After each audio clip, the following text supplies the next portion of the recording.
दोस्तों आज की इस वीडियो में हम बात करेंगे सिफोडोक्सिम टैबलेट के बारे में। इसका अवेलेबल ब्रांड नेम क्या है, साथ ही इसका अवेलेबल स्ट्रेंथ क्या है, इसका प्राइस क्या है, यूज कहाँ कहाँ होता है, क्या इसे हम प्रेगनेंसी अवस्था में यूज कर सकते हैं या फिर नहीं कर सकते हैं। पूरी डिटेल सिफोडोक्सिम टैबलेट के बारे में जानेंगे और साथ ही इसके साइड इफ़ेक्ट क्या है, डोज क्या है, कॉन्ट्रा इंडिकेटेड क्या है, यानी कि किस पेशेंट में ये मेडिसिन सेफ़ है, किस पेशेंट में ये मेडिसिन सेफ़ नहीं है।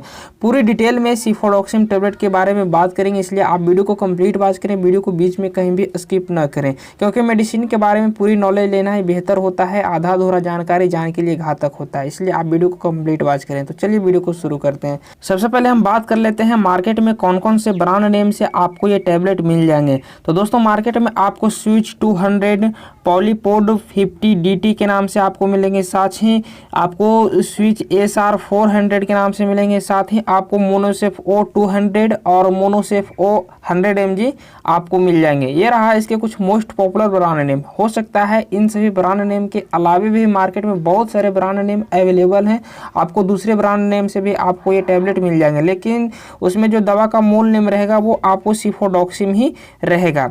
तो ये रहा इसके कुछ मोस्ट पॉपुलर ब्रांड नेम। अब चलिए हम बात कर लेते हैं इसके अवेलेबल स्ट्रेंथ की, किस किस स्ट्रेंथ में ये टैबलेट अवेलेबल है। तो दोस्तों मार्केट में आपको 50 mg, 100 mg, साथ ही 200 mg में, साथ ही 400 mg में ये टैबलेट अवेलेबल है। साथ ही अगर इसकी प्राइस की बात की जाए तो प्राइस में आपको 10 रुपीज़ प्रति टैबलेट से लेकर के आपको 20 रुपीज़ प्रति टैबलेट तक के आपको सभी स्ट्रेंथ में सभी ब्रांड के आपको अवेलेबल हो जाएंगे, यानी कि मिल जाएंगे।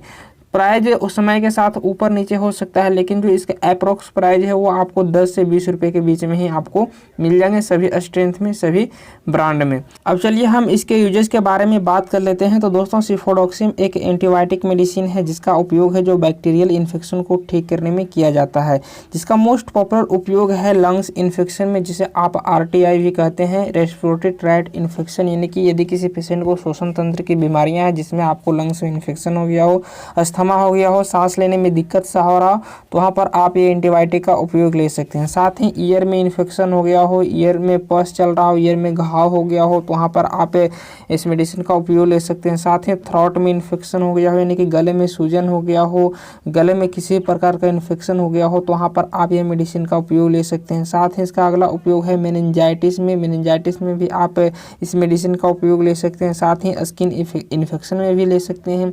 साथ ही गोनोरिया में भी आप ये मेडिसिन का उपयोग ले सकते हैं। गोनोरिया एक ऐसी बीमारी है जिसमें है जो पुरुष महिलाओं के साथ यौन संबंध बनाने से पुरुष के पेनिस में सुजाक आ जाता है, तो वहाँ पर आप ये मेडिसिन का उपयोग ले सकते हैं। साथ ही इसका अगला उपयोग है फीवर में, यदि किसी पेशेंट को लंबे समय से फीवर आ रहा है तो वहाँ पर आप ये मेडिसिन का उपयोग ले सकते हैं। साथ ही सॉफ्ट टिश्यूज इन्फेक्शन में भी आप ये मेडिसिन का उपयोग ले सकते हैं। बॉन्ड्स में भी इस मेडिसिन का उपयोग ले सकते हैं, यानी कि घाव सूखने में आप ये मेडिसिन का उपयोग ले सकते हैं।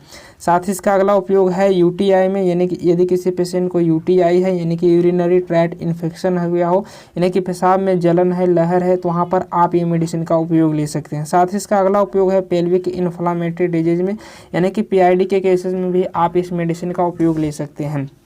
तो ये रहा इसके कुछ मोस्ट पॉपुलर उपयोग। हो सकता है डॉक्टर अपने एक्सपीरियंस के अनुसार इन सभी बीमारियों के अलावा अन्य बीमारियों में भी इस टैबलेट का उपयोग लें, लेकिन जो मोस्ट पॉपुलर उपयोग था वो हमने आपको बताया। और इन सभी बीमारियों में इस टैबलेट के अलावा भी डॉक्टर अन्य सपोर्टिंग मेडिसिन देते हैं।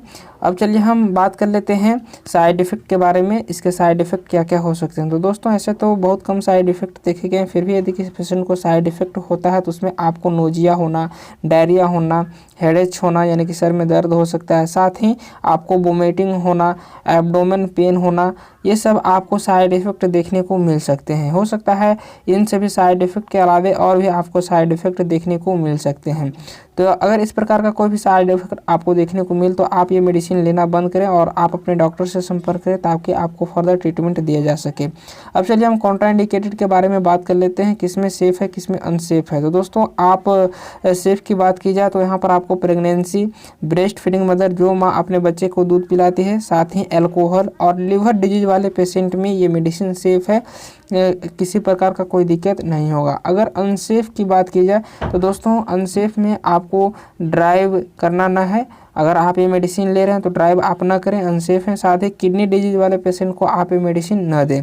और दोस्तों एक चीज़ और कहना चाहूँगा, अगर आप प्रेगनेंसी में इस मेडिसिन को आप यूज कर रहे हैं तो एक लिमिट टाइम के लिए आप यूज कर सकते हैं। 5 से 1 सप्ताह तक आप ये मेडिसिन यूज कर सकते हैं, यानी कि 5 डे से लेकर 7 डेज तक आप मेडिसिन का उपयोग ले सकते हैं, रेगुलर नहीं लेना है।